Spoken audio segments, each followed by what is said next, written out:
Hey, good morning, good afternoon, good evening. Scott Luton and Greg White here with you on Supply Chain Now. Welcome to today's live stream. Greg, how you doing? Doing quite well, Scott. Seem to have survived Dia de los Muertos and didn't get a single or take a single bite of candy. Wow, that's About like that. setting records. I feel very good today. Well, hey, I do too. It's a gorgeous day outside. I think it's a high of like 72 here in the metro Atlanta area. So it's gorgeous. And we've got a great conversation teed up. Greg, today we're going to be diving into ideas and approaches for navigating all this inflation and managing through this changing, ever evolving economy. Yeah. And we all know lots of change that business leaders are digesting bite by bite in recent months, right? Yeah, and we're going to get another change of probably 3/4 of a percentage point tomorrow, right? As the Man. Fed meets, they've started meeting today. They'll announce tomorrow whatever they're going to do. Wow, those mortgage rates I feel sorry for those new home buyers, first time buyers. But hey, Right. Hey, they'll the good find a news way. is the houses aren't nearly as overpriced as they used to be. That's right. That is right. Yes. Well, hey, let's say hello to a few folks that are already here. Most importantly, folks, we want to hear from you. We've got a great guest that we're going to be introducing in just a second. Great conversation teed up over the next hour. And hey, let us know what you're thinking, and we'll share that throughout the hour. Josh Goody, back by popular demand. He who hails from Seattle, the West Right. Coast. We demand a weather report. Josh, and Request. always, Josh, always enjoy your perspective as we work through these conversations, both the funny stuff and your serious contributions. Yeah. Jerry Levy from Smyrna, right here in the Metro Atlanta area via LinkedIn. Well, it could Correct. be. Yeah, I think it's Smyrna, Georgia. I Yeah, think it is there are other Smyrnas. home of one of your favorite Italian restaurants of all time, if I'm not Don't you mistaken, Greg, right? dare speak the name of it. Yes, trying not to have the whole city of Atlanta go to Got the only legit Italian place, according to my Italian friends in to, the Atlanta area. you're I bet Jerry protecting. knows where we're talking about. Maybe so. Maybe so, Jerry. I see Greg's protecting those reservations. I love that. And Jerry says he bought candy that I hate or that he hates, so he won't eat it. That's a great tactic there, Jerry. That is a great tactic. I wish there was candy that I hated. That's right. Joey K is back with us from the Minneapolis area. Great to see you, Joey, via LinkedIn. Let us know how you're doing. Michelle tuned in from LinkedIn. Let us know what part of the world you're tuned in from. Hey, Josh is giving that weather There it is. report. 50 degrees and rainy, and celebration for the top of the table in the Premier Oh, League. yeah. Greg, is that a barb your way? Maybe. Yeah, it Okay. is. Look, I hey, I'm looking. forget, Josh, are you a Gunner or are you a Chelsea fan? You'll have to remind me. If He's it's a gonna. Gunner, we're gonna have a strongly worded conversation after this. I haven't looked at the standings lately. Well, hey, the World Cup is right around the corner. Looking forward to that. One of the best sporting events of the year. Tamisha, great to have you here via LinkedIn. Let us know where you're tuned in from. Sven. Oh, I wonder if she is from Smyrna. Yes, I We'll wonder. see. Yeah, Tamisha, let us know. She may have been referring that restaurant that we yeah. shall not And speak its let's see name. how diplomatic she was. Oh, he is an Arsenal fan. Oh my. Sven from Germany via LinkedIn. Great to have you here. Let's see here. He found screwball peanut butter whiskey with eggnog mix. How about that? Goodness gracious, Josh, that's quite a Did he concoction. find it yesterday? And What? did you consume it yesterday? CM tuned in via LinkedIn from Philadelphia. What a great city that is. Great to have you here. Michelle's tuned in from Naples. We were making that connection earlier. And finally, Gene Pledger from North Alabama. Good morning to Everybody you. knows where Gene is from. Yeah. That's right. And T Squared, who holds down the fort for us on YouTube. Love his work there. Good Tuesday afternoon. He says, bring on the supply chain management nourishment. So, with that said, there's our segue. I want to introduce Greg. Are you ready to do it? You ready to bring in our esteemed guest here today? Let's start the swooshing. I'm looking forward to it. So, we're going to bring in Ranga Bodla, Vice President, Field Engagement and Marketing with Oracle NetSuite. Hey, Ranga, how are you doing? Good morning or good afternoon, I guess, depending on where people are tuned in. So, That's right. That is right. That's why I try to capture it all in the front end, morning, afternoon, evening, based on wherever you are in the world. But thank you for catching that, Ranga. And clearly, we've got a lot of activity in the cheap seats, the skyboxes, whatever we want to call it. So I think everybody's using that sugar rush still, right? Maybe Living so. on it. All right. So speaking of Ranga, see what I did there. Speaking of, I want to start with a little fun warm up question with you, right? If you're like us, and maybe not Greg, because Greg's doing really good, shying away from the candy. But if you're like our household, we've got candy coming out of our ears, like inventory across the retail world right now. Ranga, what is one or maybe a couple of your favorite Halloween candies each year? so I'm going to go with all of the peanut butter based candies as my favorites. So Reese's Pieces, Reese's Peanut Butter Cups. Uh, don't see them as much, but even a Butterfinger. Oh yeah. Ooh, yeah. Those Did are you? That'll those are give you definitely something the to chew on favorites. the whole night, getting it out of your. Well, now, did you know? So, Greg, I'm gonna come get yours too. We've talked about this once or a thousand times, but the Butterfinger was named after a write-in campaign, I think back in the 20s or 30s, 100 years ago. And the winner actually used a buddy's nickname that happened to be a bit of a klutz. And so that's where the Butterfinger came from, the name of the candy bar. I've never made the connection. I thought maybe as a reference to how buttery the candy bar is, but Yeah, it me was too. it was a nickname of a buddy. How about that, Greg? Totally worth it, right? I mean, Uh, I think it makes perfect sense for the candy bar. I agree. So, all right. So Ranga said everything peanut butter, and we're gonna have to connect Ranga with Josh Goody, who is getting creative with some peanut butter stuff up his way. Greg, what's some of your favorite candies each year when you are eating them? Yeah, gosh. I mean, I'll eat anything the kids, wouldn't in their bag. But I have to say, I'm not a huge peanut butter chocolate fan, except on Halloween, and I love the teeny tiny little Reese's peanut butter cups. Just the right Okay. amount of chocolate and peanut butter, but just the little ones, right? Right. Um, and Ranga, we're in the South, so you have to be really careful with anything that has chocolate because like last night it was about 77 and the chocolate candy you almost had to put it back in the fridge before you could eat it or eat it when you got it. One last comment about candy. I love how they've gotten smarter with the packaging. There's like less packaging you get to take off these days with some of those single serve portions, and the portions have evolved a little bit too. Yeah, is it true they, well, of course they have. We're about to talk about why. That's why Ranga is here today. But did they take the little white square out of Reese's cups? Ranga, I feel like I didn't If have any of those, but Ranga, I The think I may white have seen that they are not in there anymore. You know what? I think you're right, actually. I do think they did take out the white square, and it's just, it's just got the packaging, the brown packaging around it. But no, to your point, Scott, there is definitely some shrinkflation going Hmm. on. I definitely have seen that as one of those tactics that I think companies are using right now in these inflationary times.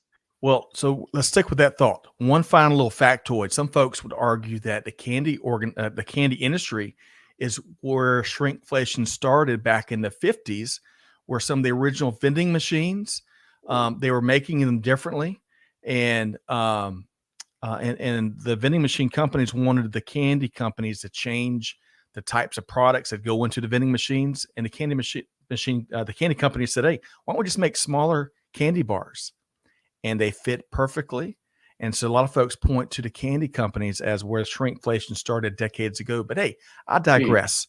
We'll get off the sugar conversation for just a minute because, Ranga, I think what would be helpful for our business conversation here today is starting. You've got your finger on the pulse with folks out in the industry, business leaders, what's going on.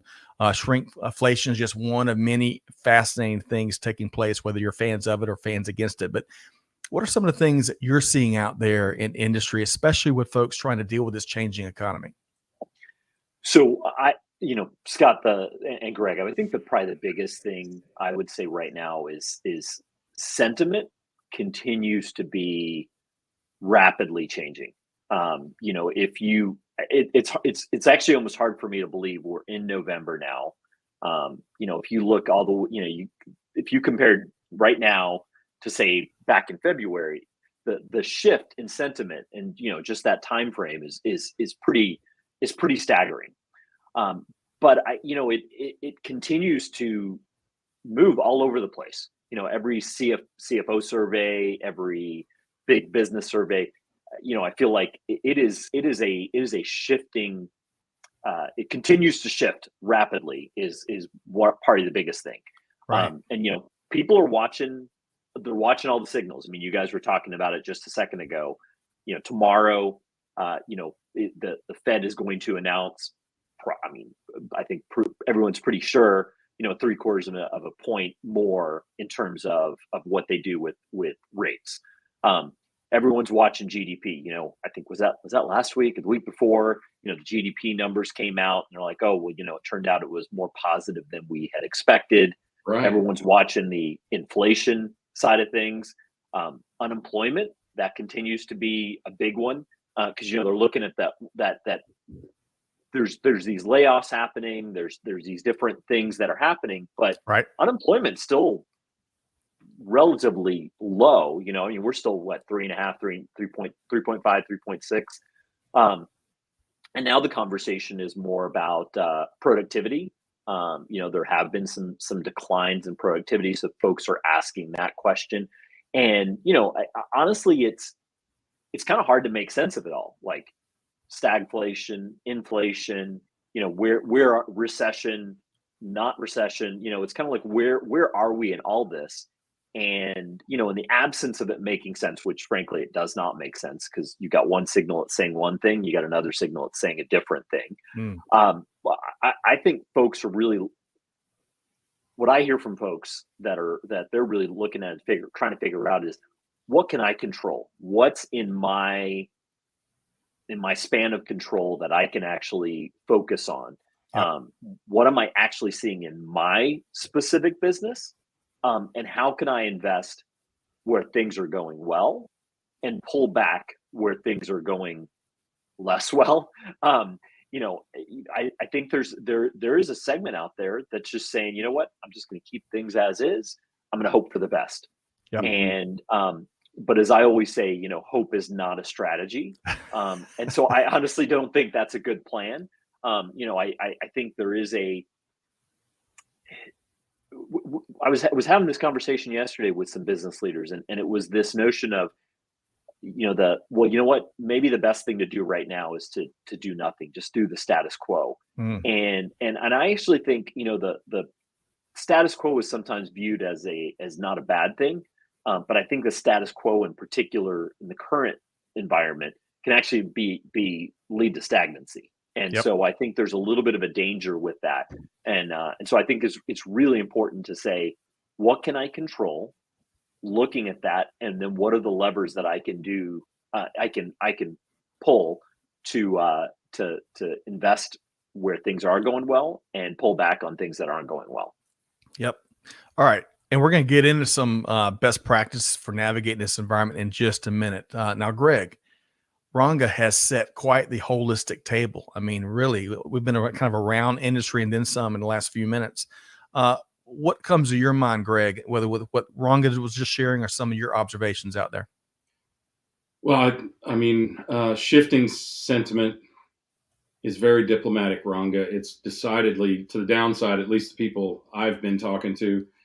Even though, and this is true, even though we technically broke out of a recession we technically weren't in. Well, we technically were in, but we continue to deny we were in. But now I'm sure we can say it's a recession because we've broken out of it.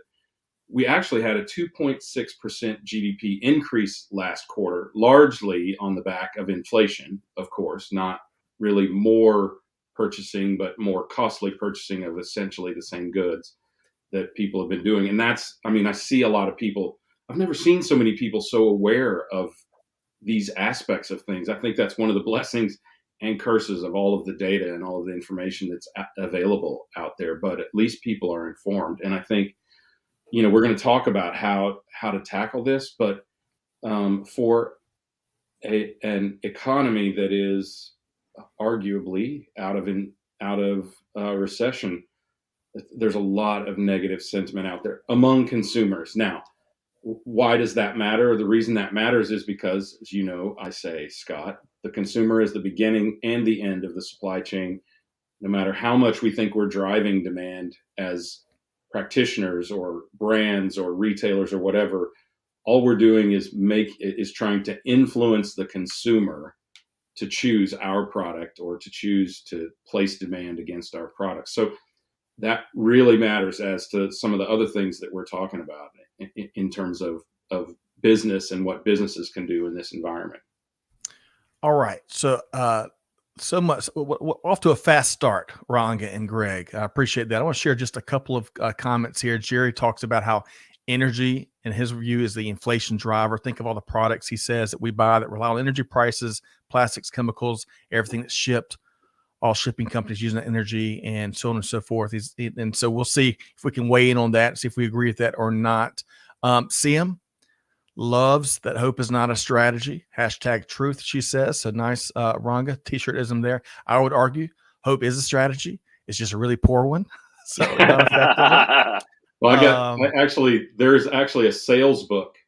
Talk about appropriate title. That the title is "Hope is Not a Strategy," because really, if you've ever experienced it, so many salespeople, they hope more than they drive sales. And I think it was a very bold, brash statement back in the 90s. But I think it applies universally, these days. It's absolutely a truth. Ranga? No, one thing, Scott, that Jerry just brought up in energy, and we may talk about this more later, but I do agree that there's energy is a driver in inflation. But what's interesting, particularly in the supply chain and logistics side of things, we were just talking about February earlier, where arguably things were a little different.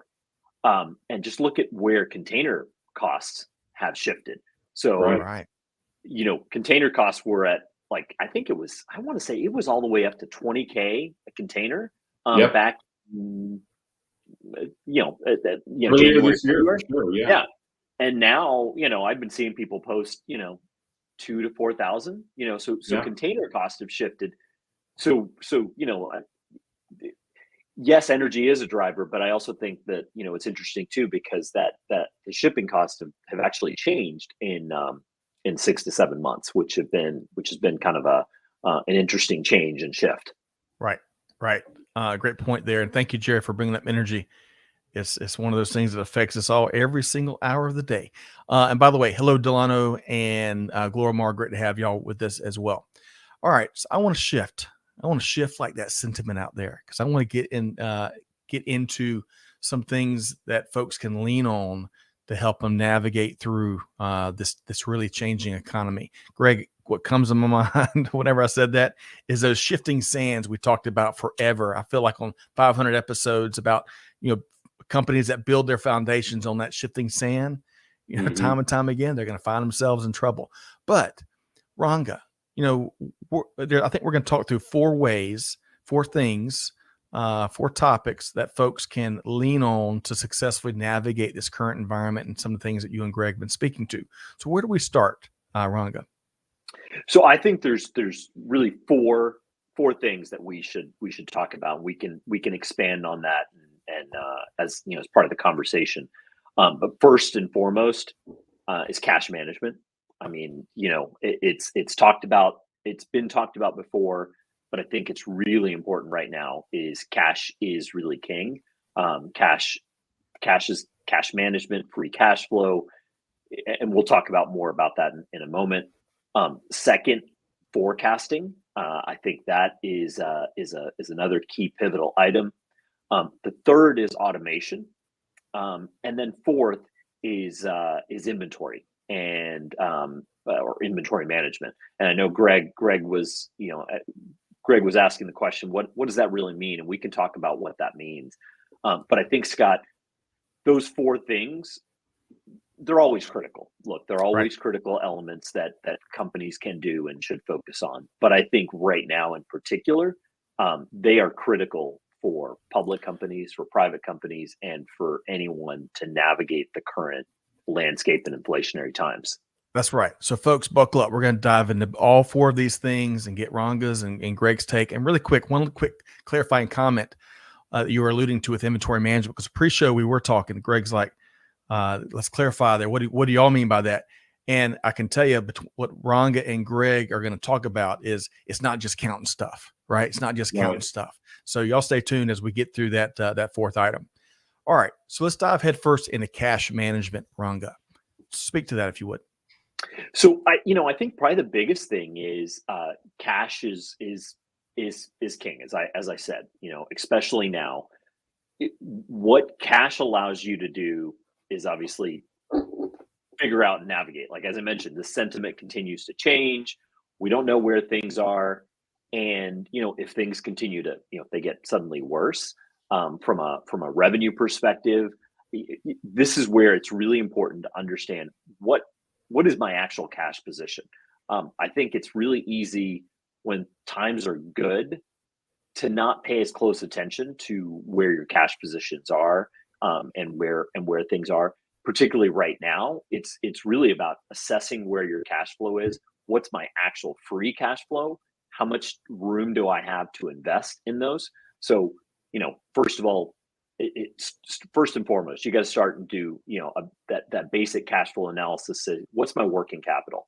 What's the amount of money that I've got available to not just run my business operations, but also complete my transactions.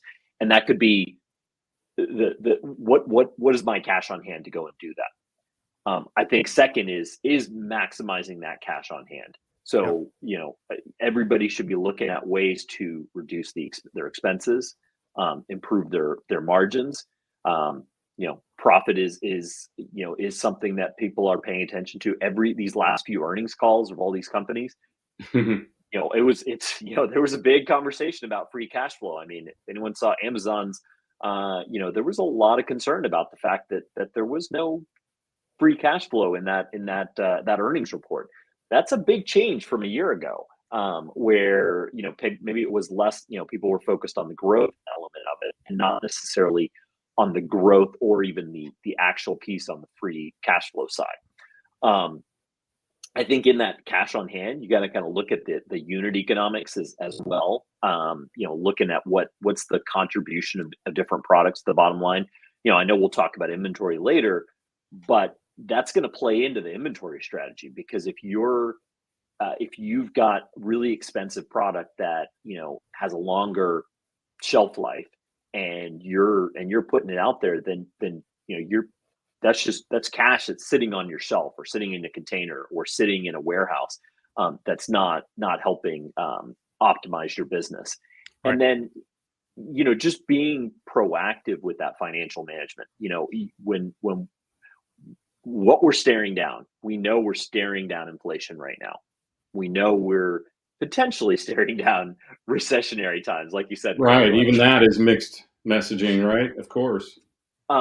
So you don't want to just wait till you can't just be about wait until month end to look at where things are. This is almost like a daily checkboard or a daily checklist or even maybe weekly, but it's really access to that data in real time to understand how the business is faring and where you need to make changes, because you can't afford to just wait. I'm going to wait for my quarter to close out and then make changes. You got to think about, do I have the right set of KPIs to make changes tomorrow, Friday? Whatever the right measure is, but really managing that on the cash flow, managing that cash position, very critical, because you got to look at everything. How much is going out? How much am I getting in? Right. How quickly am I getting it in? All of those pieces, and they all kind of work together. But I think that's probably the first and foremost piece. And I'll stop there, or I'll pause there for a second, Yeah. Scott. All right. So, Greg, weigh in on cash management. Some of the things that Ranga shared here today. Yeah, well, it's the ultimate optionality, cash, right? I mean, when you think about it from an investment standpoint, optionality is what you're looking for. The opportunity to make the decision to be defensive, right? Maybe recession really hits and hits hard, so you've got cash to just survive, or to take advantage, right? Be opportunistic and really capitalize on it. And it's going to depend a lot on what your business is, what segment of the industry you're in, how your competitors are financed, things like that. But cash gives you that optionality to be strongly defensive, right? Maybe just save the company, which is a lot of times what happens in recession. Companies just barely survive and capitalize on the upswing in the economy because their competitors, to Ronga's point, who were less cash aware or maybe overly indebted, they've gone belly up, and now there's market share to capture. So there's that, or there is the possibility that some of those, and we've started to see this, some retailers, right, are as many are over leveraged, and they're starting to struggle or even go bankrupt. Some are fairly big names, right, and there's a big hole in the market. So if you've got cash, you can capitalize on that as well. So yeah, definitely in these times, you definitely want to be paring down debt. You want to be accelerating your receivables. You want to be paring down. Well, we'll talk about this, but you definitely want to be optimizing your inventory for those things that don't require a ton of cash and a ton of speculation. I mean, or that have a really short shelf life, right? So Right. Target, Costco, Walmart, and others have gotten caught on the back foot by over investing in home goods. I always go to the example of patio furniture because I arbitraged some patio furniture this summer. But they've overextended themselves on those things, and if they had sold through those, they'd have a ton of cash. But Right. as they haven't sold through those, they have to sell them off at a loss, which has sort of a double impact on their cash position. So Yep. yeah, definitely cash, cash, cash. Scott, we've talked about this. Knowing that recession was coming, hoard cash, right? Yep. Costs beget costs beget costs. And secondly, cash. It's better to have it than not have it. So that, in Right. addition to what Ronga and Greg are sharing, Right. It is not money that is the root of all evil. It is the love of money that is the right. root of all evil. Right. All right. So for the sake of time, and I'm going to try to get some of these comments we're getting here in a second. I'll try to bring those back in just a minute. But for sake of time, let's dive into forecasting, Ronga. Yeah. So I think this is, again, then, just building right off of cash. You've got to forecast again, and forecast again, and forecast again. Not all businesses are alike. All businesses are different.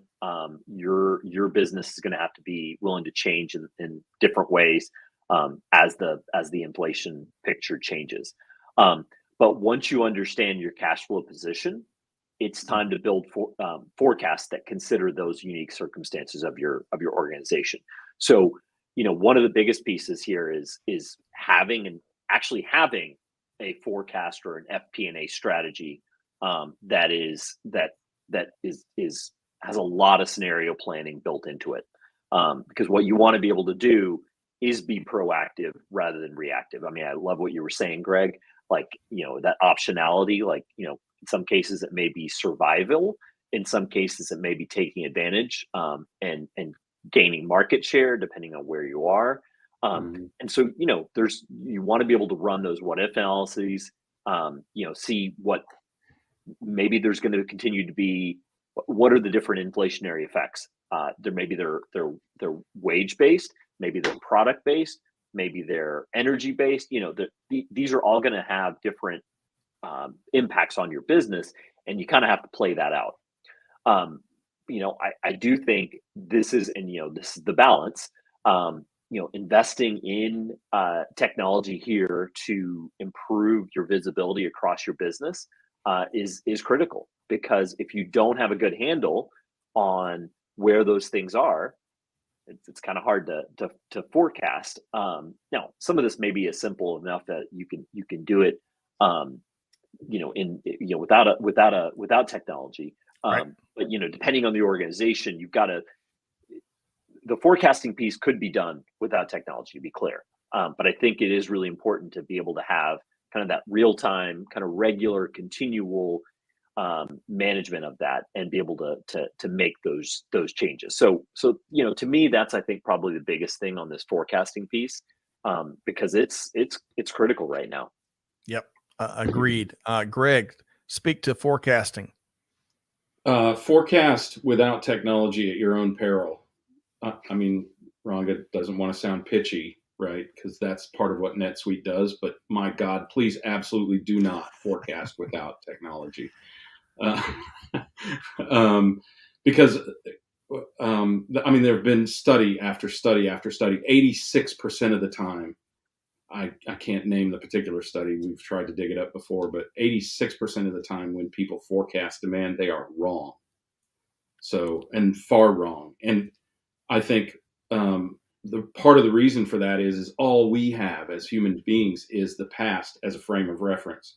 And as we've experienced for the last nearly 3 years now, the past is no indication of the future, not future value, not future demand, not the future preferences of the consumer, which is really what you're forecasting. Whoever your consumer is, whether that's a B2C, an actual consumer, whether that's B2B, a customer of your raw materials or direct materials or finished goods, whatever it is, you're not predicting the item. You're predicting your customer and how your customer will be influenced to place demand on your item, if at all. Right. The big mistake that, to go back to our patio furniture example, that the retailers made was they looked at what had happened in the past, which stunning error for companies so big, just my opinion. But they looked at it and they didn't realize that people had been freed largely from COVID lockdowns and were starting to get back to work and travel and things like that. They didn't realize that people's sentiment had shifted. And Ranga's already talked about sentiment here. So you have to include that. And that's very difficult to do by looking at the past and, again, without technology. Agreed. Okay. Quick segue, and then I'm going to take some comments.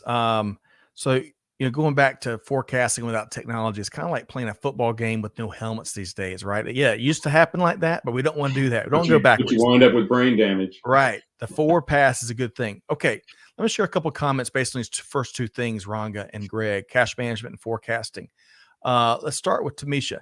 And by the way, Tamisha, a little birdie has told me that you and Amanda worked at America's Mart a while back. So the world is very small. So her yes was knowledge of a certain Italian restaurant. That's right. I'll remain nameless. So Tamisha says cash and knowing the rules of money, employers for themselves and their employees. It affects productivity in a major way. Definitely helpful to explore other opportunities available to add cash to the bottom line. Well said, Tamisha. Josh talks about how he can't tell us how many labs collapsed over the last 18 months. And I think Josh is in that laboratory environment industry, I believe. Cash is king, he says. Company estate sales made it so we could supply growth at a 45% discount. Ouch. How about that? Can't you just see the grandparents of some company going into estate sales and basically company liquidations and haggling over lab equipment and office furniture and the like? I'll give you $70 for that. T Squared says a tasty cake honey bun that would normally be $1 should now cost $3.28. He's not going to mention the establishment. Wow, that is enormous inflation, and there's a lot of that out there, right? That's right. So, Ranga, to your point, the shrinkflation. So, during the pandemic, the quality of name brand goods got bad, so I switched to the grocery brand for rice checks, rice bits, whatever you call them. Went from $1.50, $1.39 for a 13-ounce box to now $2.50 for a 12-ounce box. So, I mean, you'd have to help me do the math there, guys. But that's a dramatic change in price. It is, nonetheless. So let me add one final comment here from Gene. Gene, again, going back to that cash management that both of you were talking about earlier. Gene says our cash position throughout the pandemic has been our saving grace in taking advantage of critical inventory that was allotted to those who could pay. Best defense is a good offense. Excellent. Thank you for sharing that, I wonder Gene. what kind of inventory that is. Yeah, that's But that's a fact, isn't it? I mean, the FP&A, by the way, Ranga, you're talking about is forecasting, planning, and allocation, right? Yep. So allocation is a truth. Those with the capital get the inventory, right? Mm. And that's exactly what Gene's talking about. So Ranga, all right. So we've tackled cash management. Well, backing up, we've offered up some observations on what's going on out there in this changing economy, right? We've talked in particular about some things that folks really need to lean on, starting with cash management and forecasting. Now let's talk about automation. So Ranga, tell us more about automation. So this is not just about technology, but automation is another critical element here. And what we've started to see, I talked earlier about the unemployment side of things. It's still really hard to hire. It's still really hard to find people, and this is regardless of industry. You see it out there that it's unemployment rate. The unemployment rate has continued to stay fairly low. 3.5, 3.6, 3.7, whatever. It stayed well below 4. For the better part of the last couple of years. Automation is one of those areas that can actually help in this area of unemployment, because here's the benefit right now there. If you're making some of those automation choices today, it's going to help, regardless of what happens next. So, if we're in 2 more quarters or a year or 2 years, whatever it is, right? It doesn't really matter. The automation will help you because you're not having to then hire those folks. And in some cases, it's not about replacing employees, because it's not that you're getting rid of folks. It's taking what you have and helping them do their job better. And in particular, this is where technology can play a part, where you've got people doing really manual things that you can automate with technology. You can paper over errors or issues, that again, particularly right now, it's like people don't want to do these manual things. And if we can solve those things with technology, I think automation is a critical element. And again, can help you on saving costs, just because you're again helping reduce on terms of the hiring you need to do, and protecting the team you already have. That's right. And for those organizations out there really focused on hiring top talent, that top talent is going to expect automation and forward-looking technology in their roles. So win, win, win, win, win. Greg, speak to us about automation, some things that Ranga was mentioning. Buckle up. So one of the things we've talked about is that, and I fully believe this, honestly hope I'm wrong. I'm almost certain that I'm not, but I hope that I am. And that is that some people will never come back to some jobs, right? There will never be enough truck drivers, for instance. So automation, autonomous, whatever you want to call it, is a necessity. People are staying away in droves from manufacturing and warehousing jobs, precisely some of the roles that Ranga is talking about. And automation is not just augmentation of the human staff. It is in some cases a replacement, and not a replacement of people who have jobs, replacements of people who refuse to take the jobs, right? I mean, Mike Rowe kind of sounded the alarm that 7 million men specifically, 7 million men have remained out of the workforce. These are able-bodied, right? Verified able-bodied human beings. And that's what helps. That's what makes sort of this mixed signal, Ranga, you talked about, of some of these economic factors. That's what makes it so confusing. How could so many people not be working and yet the unemployment rate be so low? It's because they've dropped out of the workforce. So some of those people may be waiting for the right opportunity. They may be waiting for the economic conditions. They may be still, and we know this is true, some people are still living on, or at least partially living on, stimulus money, but that's coming to a quick end as consumer credit increases. People are charging their credit cards up. But nonetheless, there are some jobs that will never go back into human hands. And it's better both for the humans, in my opinion, in some of these jobs, this dark, dirty, dangerous, and dull jobs. It's better to have automation or robots or whatever do those jobs, but also some of the jobs that require consistency and lack of emotion and things like that. Those are better jobs for automation as well, and let human beings take those jobs that elevate them and capitalize on what our gifts are, right? Which is making rapid, life-changing decisions with inadequate or unavailable data, or inaccurate data even. All right. So automation, we could spend hours talking about some of the things going on there. It's fascinating. It really is, to what you Greg and Ron have already shared. But let's talk about inventory management, because and let's start with Ranga. I think Greg asked a valuable question. I think it's important for you to kind of give your definition as context for why folks should lean into it. So let's talk more about inventory management, Ranga. Yeah, I think, and I almost should use the term inventory strategy. And it's I'm really glad that Greg brought up the patio furniture example there, because the reality is, what do people do when what have we seen happen as prices have gone up? As prices have gone up and shipping has gone up, a bunch of companies all made the choice. You know what? Oh, I got to buy now. It's almost like the planning for the holidays. Like, you know what? There's going to be delays in shipping. There's going to be delays in all of these things. So I got to overbuy in October, because I'm not sure I'm going to be able to get my Christmas presents in December if I wait till then. That's sort of what happened with companies. They overbought, particularly overbought when shipping costs were as high. We just talked about those freight costs and container costs. If you bought a bunch of stuff in February because it was cheaper, but then you're paying 20 grand a container, I mean, you had some serious costs. And so I think you have to be really careful with how you stockpile and build inventory. And I can't remember who made the comment. They made someone made the comment about, if you've got the cash, you can, inventory can be allocated to you.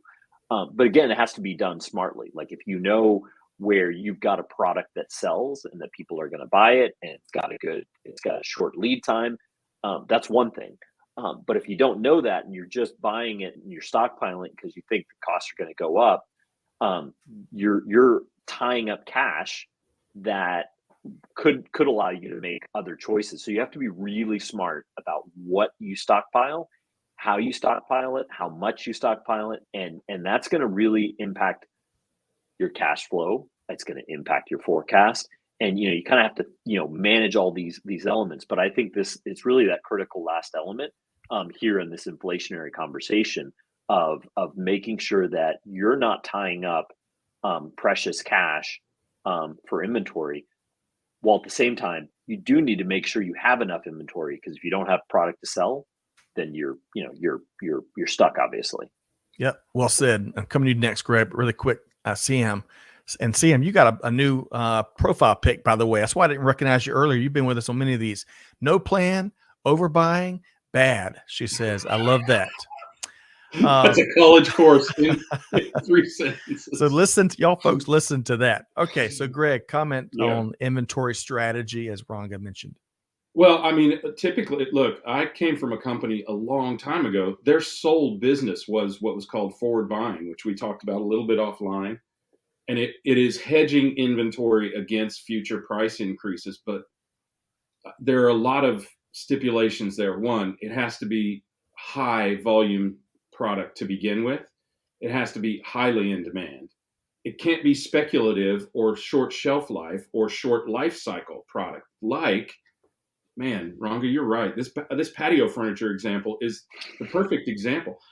As Ranga said, you've got to be careful where you put your cash in inventory. Don't put it in risky inventory, in inventory you've paid too much for, that has a short season or life cycle to it, right? And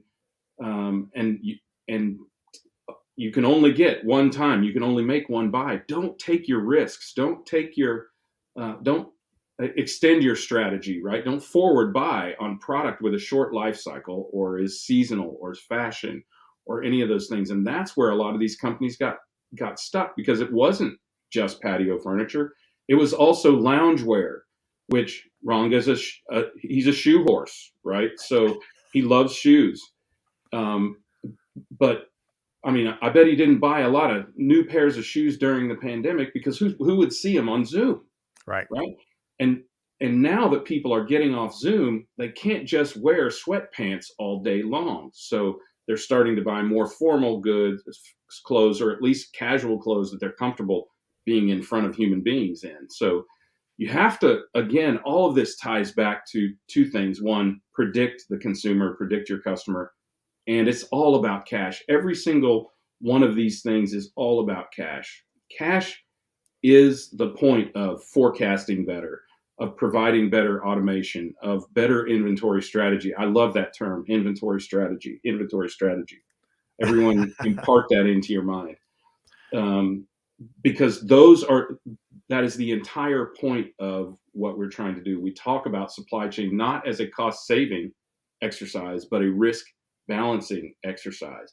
We want some speculative, just like you want in your stock portfolio, but you want more stable, right, and sure thing in it. And you have to balance your costs and your risk out there in your inventory. So this is a great listen up moment, just Right. listening to what Ranga is talking about here. Agreed. And by the way, I know y'all love that patio analogy. I think there's some kind of global supply chain analogy related to eggs, because they're just as fragile, but we're paying a lot more for it. Right. So we'll come back to maybe an egg analogy later on They in the have a shelf conversation. life too. I mean, you can't keep them forever. Right. So patio furniture and eggs, analogies for global supply chain. Ranga. All right. So we've tackled cash management, forecasting, automation, inventory strategy, right?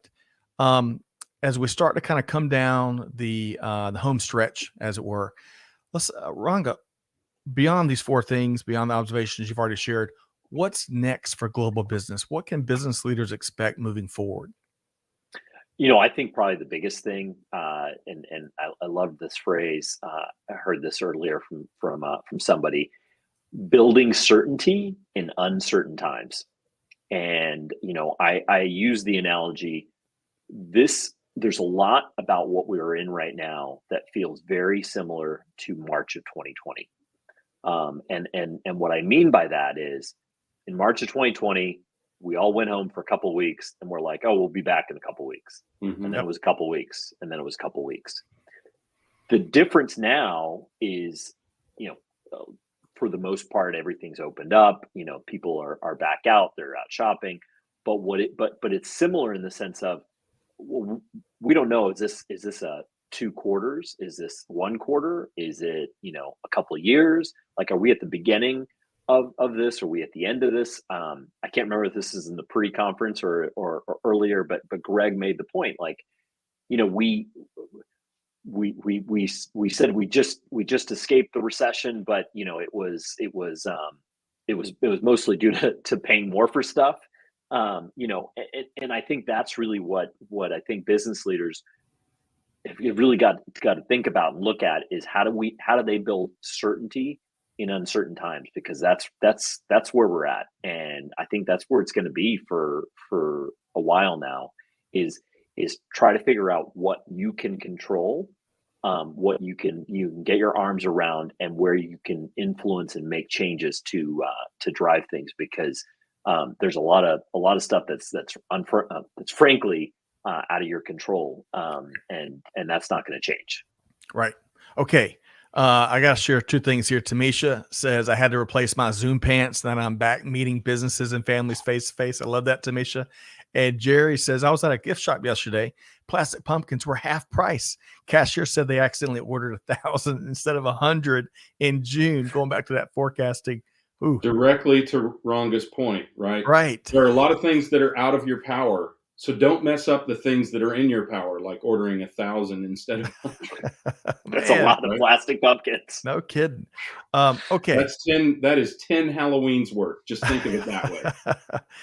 All right. So I want to level set on the back end of the conversation too. I think a lot of folks assume what NetSuite does, but in a nutshell, Ranga, what do you and the team do at NetSuite? So, I always talk about NetSuite as it's an application that allows organizations to run their business. And what we provide is a single cloud-based application with a vertical experience, and that starts with the foundation of financials. Oftentimes will include CRM, commerce. It really kind of depends on the business, but we built an application to run a business that's run in the cloud. And it's that single cloud-based experience to enable a company to run their business wherever they're at, whether they're on the beach, they're at home, they're in their office.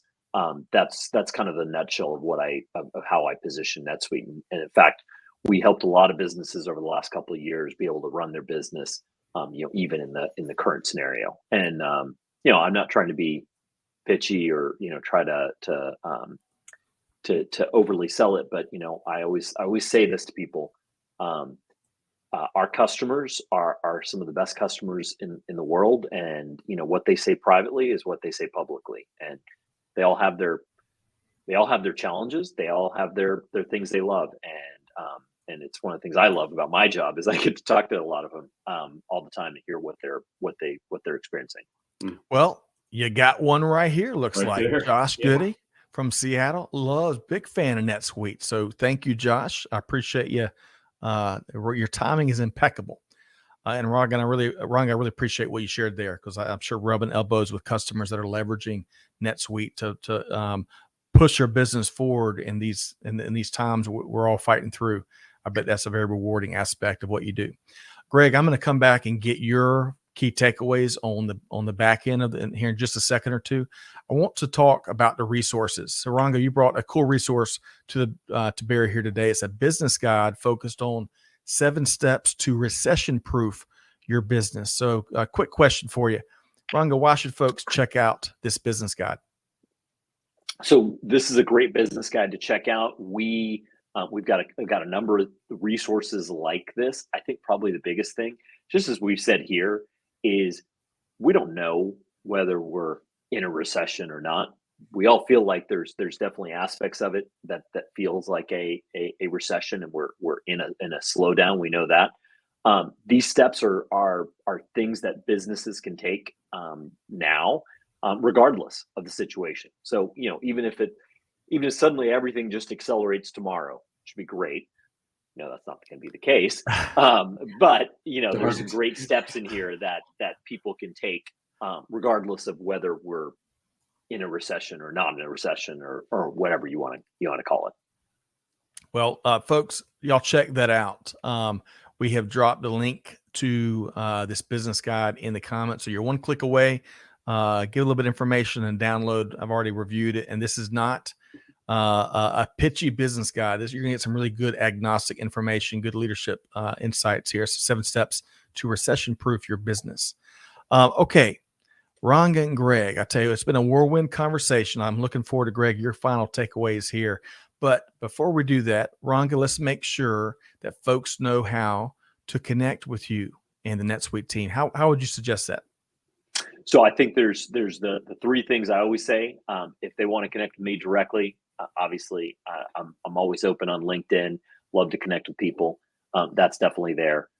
Connecting with NetSuite, it's netsuite.com. We've got a number of great resources. We regularly run different events, virtual and in person, as well as provide business guides, and you can get that at netsuite.com. If you're interested in having a further discussion with us, we've also got a whole live chat over there too. So any of those 3 mechanisms are great ways in which to reach us. Wonderful. Well, Greg, I know we've enjoyed Ranga's perspective here today. I'm gonna get your key takeaways in just a second, but before we do, we're gonna bid adieu to Jerry Levy. Yeah. Yeah. Jerry says, thanks, guys. Love these seminars. Very informative. Headed to his 1 p.m. class. No running in the halls, Jerry. I bet if you're not headed to class, your folks are headed to their 1 p.m. leadership or management meeting. Ranga, really appreciate your approach here today in informing our audience with what you're seeing out there. Ranga Bodla, Vice President, Field Engagement and Marketing with Oracle NetSuite. Thank you so much for your time, Ranga. Thanks, Ranga. Thanks, Scott. Thanks, Greg.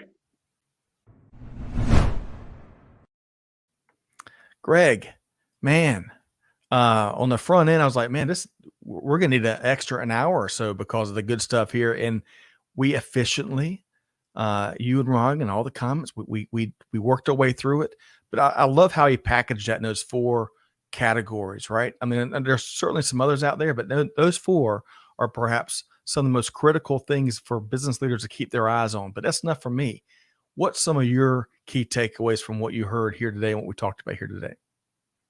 Well, I think the final point, the 7 steps to recession-proof your business. There's never a wrong time to recession-proof your business. So get that stinking book sooner than later. I mean, nobody saw the arguable recession we had in the first half of this year coming.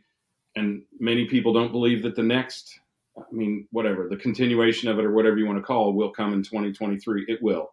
Trust me, it will. But it's rare that a recession doesn't sneak up on you. It's just in one moment, and everyone can look back and say in one moment the economy was booming, and then all of a sudden it's not. So, and to be clear, right, to this point, this is why it matters to recession-proof your business. No economist has ever always forecast a recession. They've always been wrong at least part of the time. So even if the pros can't know, how can you? So why not be ready? Again, it's part of that risk balancing strategy for your business, for your supply chain, and all these things that Ranga has talked about. I've experienced them, right? I've been a practitioner, I've been a retailer, and I've been a technology provider to them. And I've experienced it. I've helped him through, just like he's doing with his team at NetSuite, helping companies to get back on top of the pile of cash rather than having it fall on top of you. And there are 2 things that he addressed here that are the biggest uses of capital in any company: labor, right? And automation is the answer to that, because labor is either expensive or it's hard to get. And 2 is your inventory. Inventory is usually the largest asset owned by any company that makes or sells product, unless they also own their real estate, which is such an illiquid asset that you can't do anything about it anyway. Right. It's Kmart. So managing those 2 things really very carefully, smartly, and did I say smartly? I did say smartly. I will go with it. Anyway, intelligently, and with that risk balancing point of view in mind is absolutely critical. Yep. Well, speaking of inventory, there's going to be a flooded market of plastic orange pumpkins, probably in everyone's neck of the woods, right? Holy mackerel. Imagine buying 10 years supply of anything. Oh, man. Well, hey, some folks. people feel like they may have bought a 10-year supply of toilet paper in 2020. Folks, check out that business guide that we mentioned. Make sure you connect with Ranga and his team. I'll tell you what, if you're not already having these conversations, if you haven't already taken action, hey, still, deeds, not words. Jump in there, make it happen. It's I hate to say it's never too late, but hey, I'm optimistic. It's never too late. Just do it now. Act now. Also, I'd also encourage you, beyond connecting with Ranga, there's a lot of great conversations he's been a part of. You can check that out probably at netsuite.com or on YouTube. I was doing some homework earlier. I really enjoyed his perspective. Okay. Big thanks to Ranga. We didn't get to answer some of these questions, gang. I mean, they're coming in fast and furious, so we didn't get to them. So if you want to hit me after on LinkedIn, I'm happy to go through at least one take on some of these questions that y'all have. Wonderful. So get your questions in. There will be no quiz later today, I promise you. But only for me, apparently. Big thanks to Greg and the whole team. Hey, big thanks to Catherine and Amanda and the whole production team for helping to make today's session happen. Big thanks to Ranga and all of our friends at Oracle NetSuite doing great work there. I really enjoyed his perspective here today. Greg, always a pleasure to knock out these conversations Likewise. with you. But folks, again, take action. Don't hope, as we talked about. Don't protect the status quo. There's always something you can be doing. Small, big, you name it. It's all about deeds, not words. But Scott Luton and our whole Supply Chain Now team challenging you to do good, give forward, and be the change that's needed. And with that said, see you next time right back here at Supply Chain Now. Thanks, everybody.